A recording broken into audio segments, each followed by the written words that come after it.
Good Thursday evening to you from our studios in Caracas, Venezuela. My name is Reagan Devines. We begin with a look at the headlines. Chilean students take to the streets in protest for free education, and things turn violent. They say their conditions are a blatant disregard for human dignity. FARC and ELN prisoners start a hunger strike. And the drone papers are released, revealing that the U.S. has killed many unintended targets with its drone program. The details on these stories and lots more right now on From the South.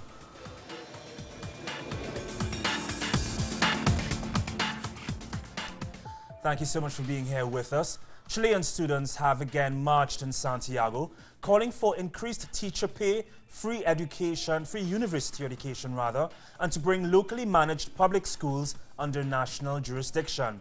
The Confederation of Chilean Students, the body in charge of organizing the march, said that around 60,000 people came out for the protest, which began peacefully.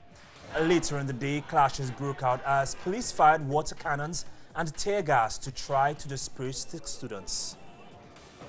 Today we are marching for structural reform in higher education, for an education that would be totally different from what we know, and in the end be an expression of what this country needs, in place of what the business owners need. Government's last stance is another vacillating position. For us, the last and second to last, and all those prior, have been pure improvisation. But the important thing is that they have not strengthened public education. They don't want to have a real discussion about the problem.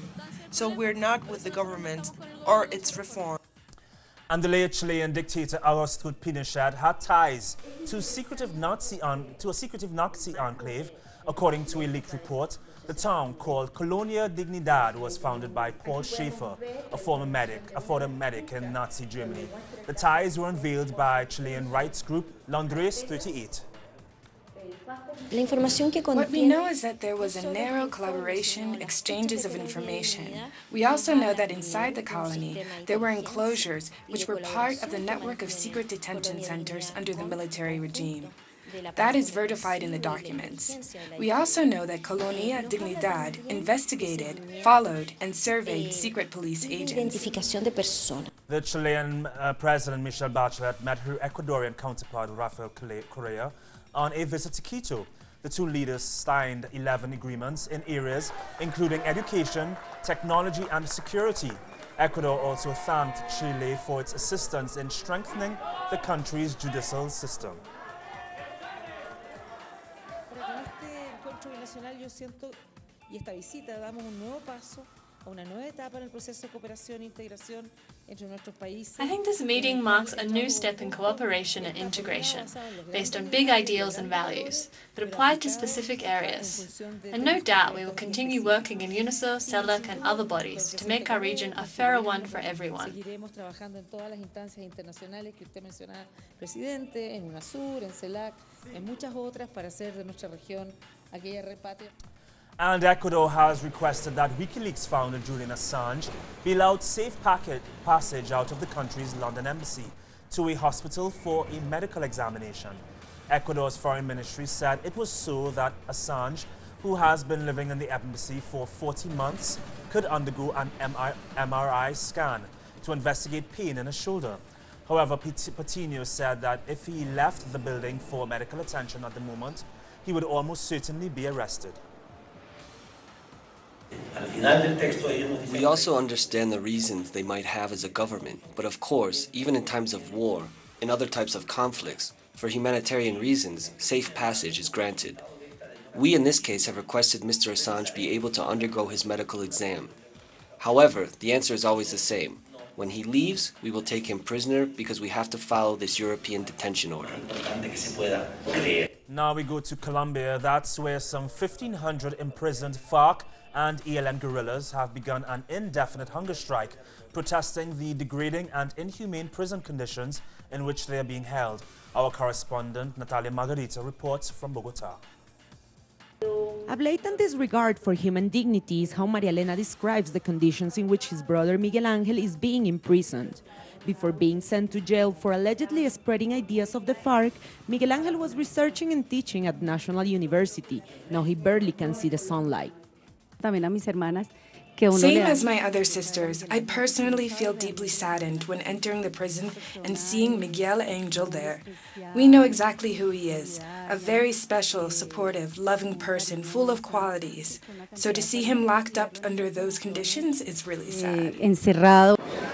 Colombia has an estimated 7,000 political prisoners, of which Miguel Ángel is one. And even though he has never held a weapon, he has now joined imprisoned guerrillas in a hunger strike to protest the lack of medical care and access to water, but also the human rights violations and mistreatments that those accused of political crimes receive in jail. Prisons are basically established to exercise control. And if it is about controlling those considered social offenders, now imagine how it is when it comes to exercise control over those accused of being so-called political criminals. Now those who were part of the insurgency and are now in prison believe the current peace process is the right context to start redefining Colombia's penitentiary system, especially after a justice deal between the FARC and the government has been reached.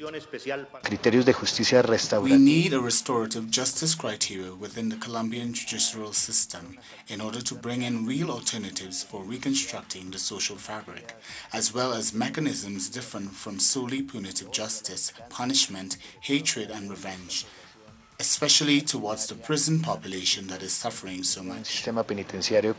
As the peace process advances, the imprisoned guerrillas have called on the government to free prisoners who are seriously ill on humanitarian ground, as well as to suspend the extradition measure. Natalia Margarita, Telesur, Bogotá. The referendum on a possible re-election of Bolivian President Evo Morales already has a date set. Vice President Alvaro Garcia confirmed on Wednesday that Bolivians will decide on February 21st next year whether they want Morales to run for a fourth mandate. First, the Constitutional Court must approve the procedures as well as the questions to be asked. The Bolivian constitution can be altered by two means, either through a grassroots referendum called by 20% of the electorate or through a reform within the legislature with a two-thirds support that would also lead to a referendum. Morales' movement towards socialism currently holds a two-thirds majority in Congress. New evidence about the plans of Venezuela's right-wing opposition has been made public. The president of the National Assembly, Diosdado Cabello, released a recording of a telephone conversation between the president of Empresas Polar, Lorenzo Mendoza, and the Venezuelan economist Ricardo Hausmann. In the conversation, both speak about the need for a fiscal adjustment plan for Venezuela that would be driven by a loan from the IMF and the World Bank.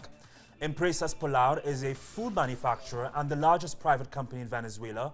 Hausmann is the director of the Harvard University Center for International Development. He was also the planning minister under the government of Carlos Andrés Pérez in the early 1990s. In the recording, Hausmann is heard saying that he has been in conversations with the IMF. He adds that, quote, the vice president for the Western Hemisphere is a good friend and he is very worried about Venezuela, end quote. Also in Venezuela, President Nicolas Maduro has announced that a diplomatic roadmap to resolve the Essequibo territorial dispute with neighboring Guyana will be outlined in November. His announcement came after the arrival of a UN commission to evaluate the situation and to design a new path to a peaceful solution. A second round of talks on the Essequibo region will be held next month. Maduro took the opportunity to explain the details of Venezuela's claim to the disputed territory to the UN delegation. I see tangible results, and little by little, we have achieved to dissipate the threats and risks, which are numerous and dangerous. We denounced a few of the, well, we knew of the other issues, and we dealt with them as to continue the consolidation of our region, and Venezuela has gone around the world with the truth.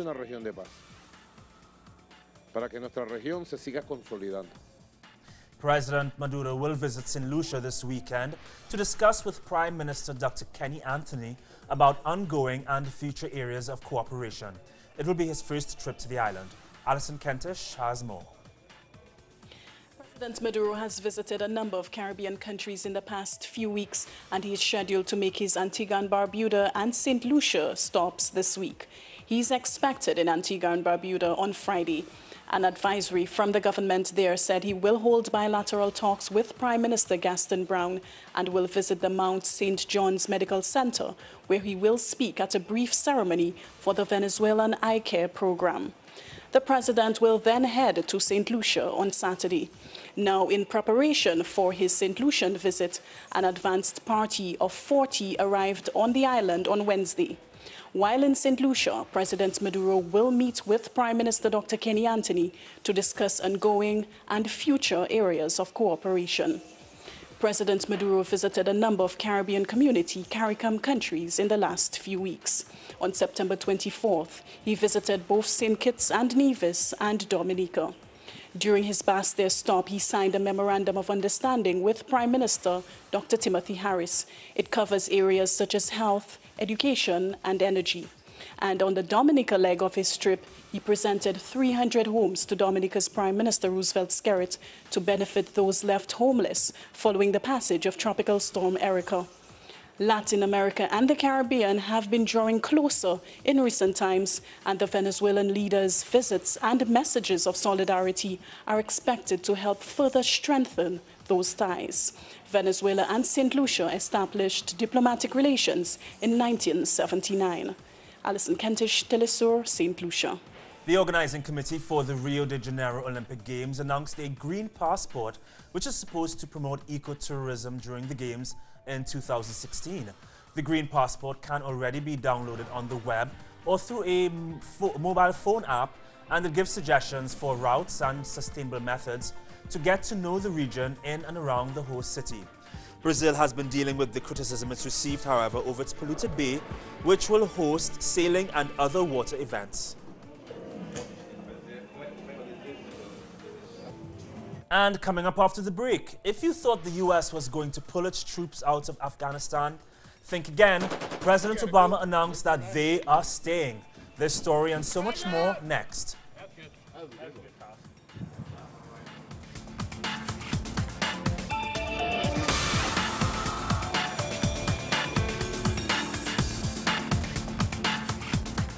The truth behind the power. We lift the lid on some of the world's most ruthless figures. Open file. Only on telesurtv.net in English. Wherever the news, you'll be there. An insight into Africa today. With Bill Fletcher. The Global African. Only on telesurtv.net in English. Wherever the news, you'll be there. We need to understand the world we live in. We require news with critical points of view, thorough analysis, and social commitment. This information is vital to think, to understand, and to change. The world demands a new perspective. telesurtv.net/English. Wherever the news, you'll be there.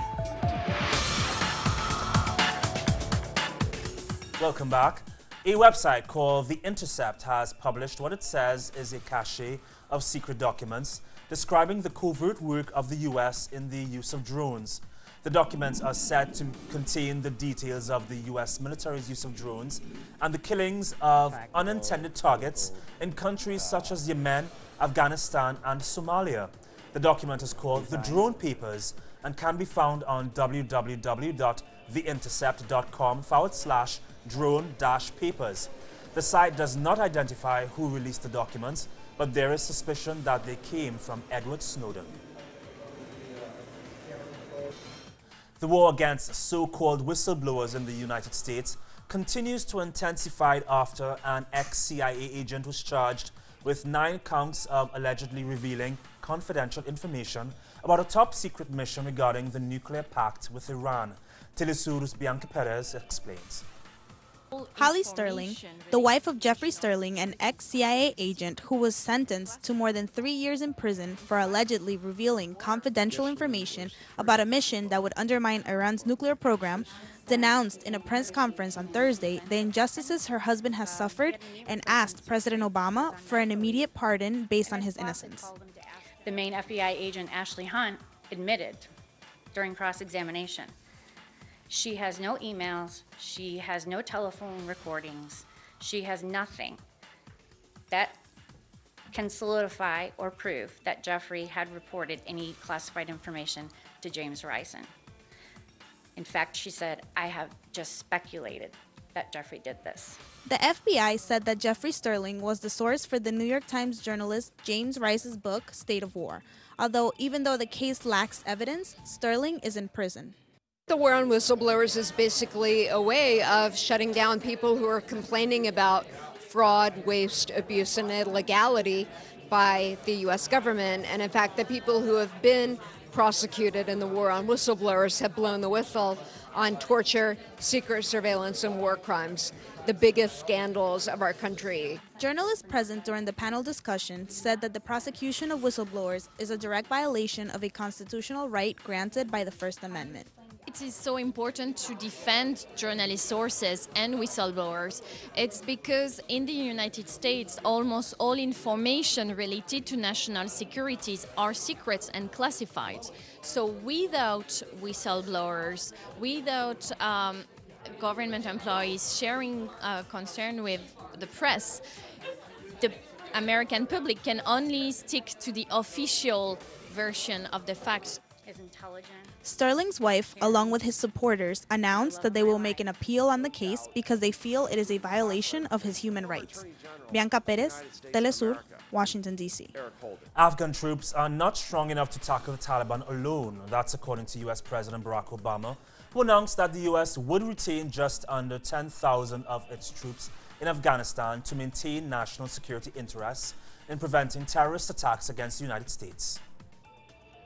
Following consultations with my entire national security team, as well as our international partners and members of Congress, President Ghani, and Chief Executive Abdullah, I'm therefore announcing the following steps which I am convinced offer the best possibility for lasting progress in Afghanistan.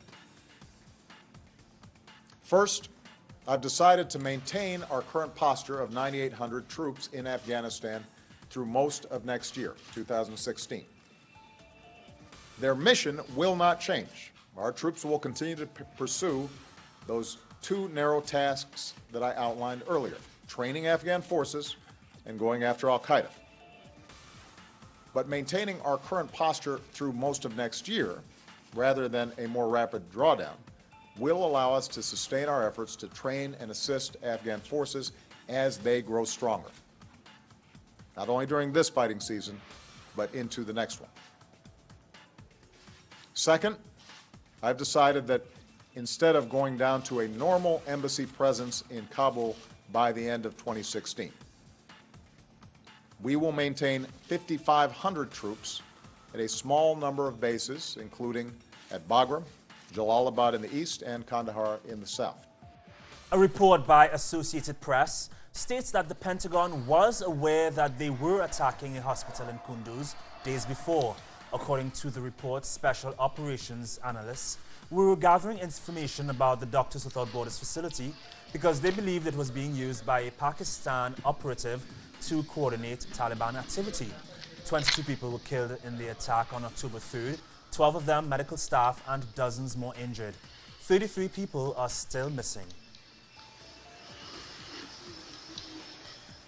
3 minors who were among 16 young people held in custody for occupying Baltimore's City Hall have been released. The Black Lives Matter protesters were there requesting a meeting with Kern Davis, whose name was being voted upon as a candidate for the position of the city's new police commissioner. The Baltimore Police Department arrested the protesters for trespassing.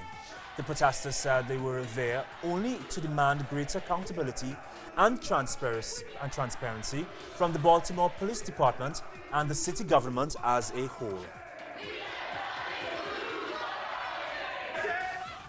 The Russian Defense Ministry said that the activity of Russian troops in Syria has partially decreased in the past day due to militants pulling back in the face of recent advances made by the Syrian army. According to media reports, the Syrian army is preparing to launch a large-scale ground operation in the Aleppo area with the help of Russian air support. Russian President Vladimir Putin accused the U.S. of being unconstructive after Washington declined to host a high-ranking delegation from Moscow or send one there. I don't quite understand how our American partners can criticize Russia's actions in Syria in the fight against international terrorism if they refuse to hold direct dialogue, even in such an important area as political settlement. Saudi-led coalition airstrikes targeted Houthi-controlled arms depots and military installations on a mountain that overlooks the capital Sana'a. According to residents, there were secondary explosions due to the raging fires from the airstrikes on weapons caches. A Houthi-linked television station reported that a Scud missile had been fired at a Saudi military airbase, which is the largest air force base, and is located in the southwest. Saudi Arabia has been leading an Arab military intervention against the Houthis since March 26th to restore the ousted Yemeni government.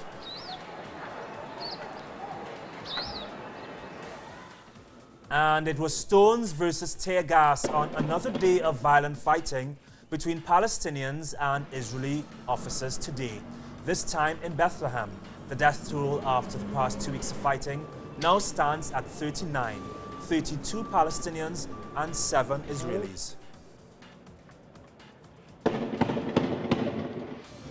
Meanwhile, in Jerusalem, some 300 Israeli soldiers came out to reinforce police officers as concerns circulate about a possible Palestinian intifada or uprising. Checkpoints and roadblocks were set up in Palestinian neighborhoods of East Jerusalem. Palestinian President Mahmoud Abbas, in a televised speech, said that he supported a peaceful and popular struggle against Israel. I see a black future for us and can't see hope for a solution. The pressure they put on us, the killings, the injustice, the oppression and the cold-blooded murders. The World Bank is discussing ways in which it can assist certain countries with the refugee crisis. Speaking at a preparatory meeting for the 2016 World Humanitarian Summit, senior advisor to the World Bank President Colin Bruce said that the bank plans on addressing the substantial cost of hosting refugees for long periods by its member countries and for compensation. So the second point to emphasize is that we recognize that for many of these countries, there is a cost associated with hosting refugees, and so they need to be compensated. And we are quite prepared to enter into that dialogue with our shareholders as to how we support the compensation of countries, and in particular, the middle-income countries that often do not have access to concessional resources. And that's the conversation that is taking place. And now a brief look at other stories making news around the world. Unconfirmed reports say that Iraqi forces have recaptured the country's largest oil refinery from Islamic State militants in Baiji. The move was done in collaboration with the Shiite militia, which added that Sinea base and also the area north of the refinery of Baiji and the fertilizer plants, ammunitions, warehouses and the Egyptian film premises have also been liberated. A member of the recently awarded Nobel Prize, the Tunisia's National Dialogue Quartet, said that their country faces many challenges. The comment was made while the quartet met with French Foreign Affairs Minister Laurent Fabius in Paris, who admitted that it was not an easy road for the country from dictatorship to democracy. South Korea's President Park Geun-hye is currently in the United States for bilateral talks, which will focus on missile and nuclear programs. Park is also expected to assist the U.S. in dealing with North Korea. She is also scheduled to meet with President Obama on Friday. Hundreds screamed, "We are all Mas," as Catalonian leader Artur Mas entered a Spanish court where he faced charges of civil disobedience and misuse of public funds. The crowds of people are in support of Mas's referendum for Catalonia's independence from Spain. Volkswagen will recall over 2 million cars in order to remove the unauthorized software designed to cheat emissions tests. Germany's Federal Minister of Transport and Digital Infrastructure, Alexander Dobrindt, told the press the product's recall is scheduled to start in the beginning of 2016.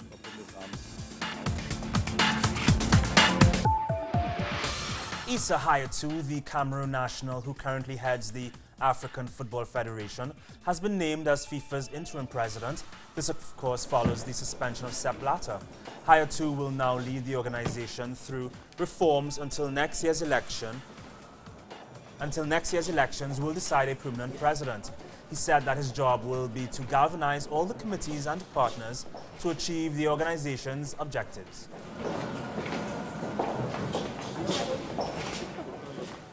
And finally, a new museum has opened in Santiago, Chile, dedicated to Violeta Parra, who is one of Latin America's most renowned songwriters. The museum aims to shed light on the songwriter's art, especially her embroidery, as well as her music. The museum is now open thanks to Parra's son and daughter, who wanted people to connect with their mother's work outside of her music.